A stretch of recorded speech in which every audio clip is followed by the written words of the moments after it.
Praise the Lord. எல்லாரும் எப்படி இருக்கிறீங்க? கர்த்தருக்குள் மகிழ்ச்சியா இருப்பீர்கள் என்று நான் விசுவாசிக்கிறேன். இன்றைக்கும் கூட ஒரு அழகான ஒரு மோட்டிவேஷனல் வேர்ட்ஸ் மூலமா உங்க எல்லாரையுமே சந்திப்பதில் எனக்கு மிகுந்த சந்தோஷம். உங்கள் அனைவருக்கும் என்னுடைய இனிய 79வது சுதந்திர தின நல்வாழ்த்துக்களை தெரிவித்துக் கொள்கிறேன்.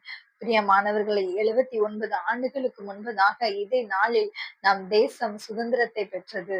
இன்றைக்கும் கூட அநேகர் இப்படியாக சொல்வது உண்டு, நம் தேசம் சுதந்திரம் அடைந்து விட்டது, ஆனால் நான் என்னுடைய வாழ்க்கையில் இன்னும் சுதந்திரத்தை காணவில்லை, எனக்கு ஒரு சுதந்திரம் இன்னும் கிடைக்கவில்லை என்று சொல்லி அநேகர் சொல்லுவதுண்டு. பிரியமானவர்களே, உங்களுக்கு ஒரு நற்செய்தி.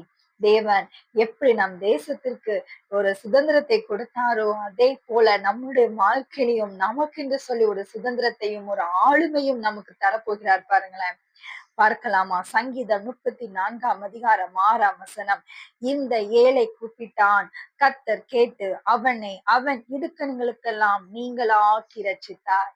பிரியமானவர்களே, இந்த ஏழை கூப்பிட்டான், கர்த்தர் கேட்டு. இந்த ஏழை கூப்பிடும் பொழுது அங்க கர்த்தர் கேட்கிறாருங்க. கர்த்தர் கேட்பதுதான் முக்கியம் பாருங்களேன்.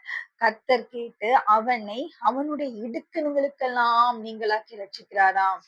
இப்படிப்பட்ட இடுக்கண்கள் எப்படி அந்த ஏழையை நெருக்குகிற இடுக்கண்கள், மனிதர்களால வருகிற இடுக்கண்கள், மற்றும் அவனுடைய ஏழ்மை நிலையினால வருகிற இடுக்கண்கள், எதிரினாகி துன்மார்க்கனால் வருகிற இடுக்கண்கள், சத்ருவினால் வருகிற இடுக்கங்கள், எல்லா விதமான இடுக்கங்களிலும் இருந்தும் அந்த ஏழையை கர்த்தர் விடுவித்து விசாலமான இடத்திலே வைக்கிறாராம்.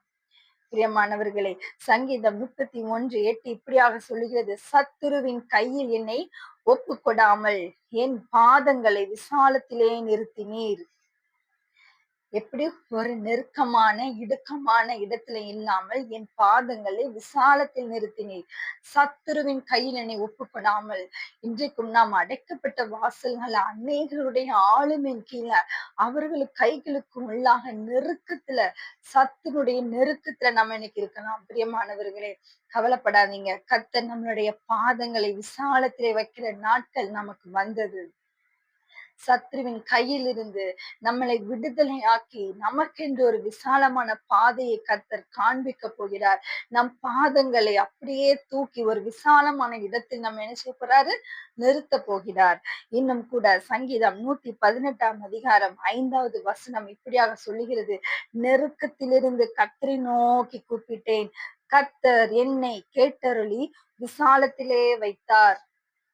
நெருக்கத்திலிருந்து கர்த்தரை நோக்கி கூப்பிட்டேன், கர்த்தர் என்னை கேட்டருளி விசாலத்திலே என்னை வைத்தார். இன்றைக்கும் நீங்கள்